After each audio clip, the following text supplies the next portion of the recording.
பண்ணிக்கிட்டு இருக்கா? ஓனரா இருக்காங்களே என்னடா பண்ணிட்டு இருக்கு பாருங்க.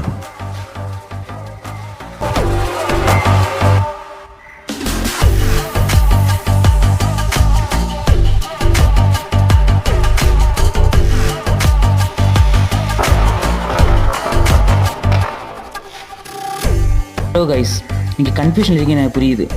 ஸோ நான் சென்னைக்கு வந்தப்போ எனக்கு ஃபேவரட்டான ட்ரெஸ்ஸை கொண்டு வந்தேன். ஏன்னா எங்கள் ஊரில் கோவில் திருவிழா அப்புறம் ரெட்ரோ மூவிக்கு போகணும்னு நினச்சி ஒரு 3 பெஸ்ட் அவுட்ஃபிட் எடுத்துகிட்டு வந்தேன். அந்த அவுட்ஃபிட்டை துவைச்சி மொட்டை மாடியில் காய போட்டிருந்தேன். அது ரூமுக்குள்ளே, அந்த ரூமுக்குள்ளே வந்து குரங்கள் எடுத்துகிட்டு போயிடுச்சு. இது தெரியாமல் வீட்டில் சந்தேகப்பட்டு மொத்த வீடையும் அலசி ஆராய்ஞ்சேன். அப்புறம் ஒரு நாள் வெளியே போய் பார்த்தப்போ கண்ட காட்சி இதுதாங்க.